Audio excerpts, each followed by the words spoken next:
తాము ఎన్నో ఏళ్లుగా గండ్ర సత్యనారాయణరావు వెంటే కాంగ్రెస్ పార్టీలోనే ఉన్నామని, బీఆర్ఎస్లో చేరిన మాట అవాస్తవమని 9వ 10వ వార్డుకు చెందిన కాంగ్రెస్ మహిళా నాయకులు తెలిపారు. పార్టీలో చేర్చుకునే విషయం చెప్పకుండా అక్కడికి వెళ్లాక కండువాలు కప్పినట్లు తెలిపారు. తాము కాంగ్రెస్లోనే ఉన్నామని స్పష్టం చేశారు. 200 కూలి కానీ తీసుకుపోతే పోయినాం కానీ మేము పార్టీ మారాలని పోలేదు. మరి కాంగ్రెసే. పార్టీకి దీనికి సంబంధం లేదు. రమ్మంటే పోయినాం, పనులు ఏం లేవు కదా, 200 వస్తాయని పోయినాం. మేము ఈ పార్టీ నుండి చేంజ్ కావాలనుకోలే, మేము చేంజ్ కాము కాలేము కూడా.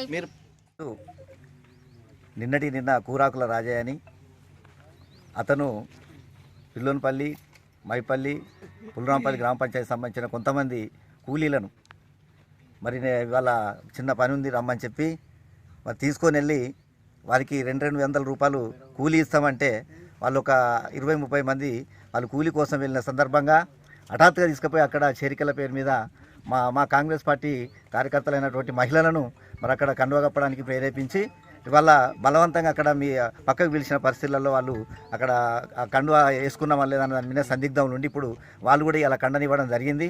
మరి ఎలాంటి అవకాశాలు లేకుండా చూస్తున్నటువంటి బీఆర్ఎస్ పార్టీకి ఎలాంటి అవకాశాలు దొరుకుతలేవు.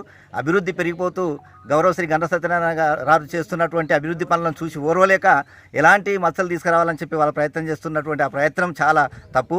ఎందుకంటే అలాంటి వాళ్ళని ప్రేరేపించి ఏదో చిన్న కార్యక్రమాలు చేసి అలాంటి కవింపు చర్యలకు పాల్పడి ఏదో అపవాదం తీసుకొద్దామని చెప్పి ప్రయత్నం చేస్తే మాత్రం చాలా అది వాళ్ళకే రేపు రాబోయే రోజుల్లో వాళ్ళు ఖచ్చితంగా ఓటమి చెందుతారు. రాబోయే రోజులలో వాళ్ళకి ఎలాంటి పుట్టగతులు ఉండవని చెప్పి హెచ్చరిస్తూ మరి అలాంటి మా యొక్క అభివృద్ధి ప్రదాత అయినటువంటి గౌరవశ్రీ గండ్ర సత్యనారాయణరావు గారు మరి కుందుర్పల్లికి సంబంధించి 3 కోట్ల వరకు మాకు ఇచ్చి డ్రైనేజ్ కానీ మరి వాళ్ళ శ్మశాన వాటికి కూడా శాంక్షన్ చేసి అదేవిధంగా శివాలయాలకు సంబంధించిన గుడికి కూడా 10 లక్షలు ఇచ్చి అదేవిధంగా డ్రైనేజెస్ సైడ్ కాలువలకు కూడా మరి 1 లక్ష రూపాయలు 10 లక్షలు కేటాయించి ఇవాళ అన్ని రకాలుగా అభివృద్ధి చేస్తూ ఇక్కడ పుల్రాంపల్లికి సంబంధించి కూడా 3-4 కోట్ల అభివృద్ధి చేసి రోడ్లు విస్తారం చేసి డ్రైనేజెస్ కూడా చేసి శ్మశాన వాటికలు చేస్తూ అది అభివృద్ధి కార్యక్రమాలలో ముందుంటూ నిద్రలేని రాత్రులు గడుపుతున్నటువంటి మా నాయకుని మీద ఏదో చిన్న చితక పనులు చేసి వీళ్ళని పక్కదారి పట్టించడం కోసం ప్రయత్నిస్తుంటే అది ప్రజలు గమనిస్తున్నారు.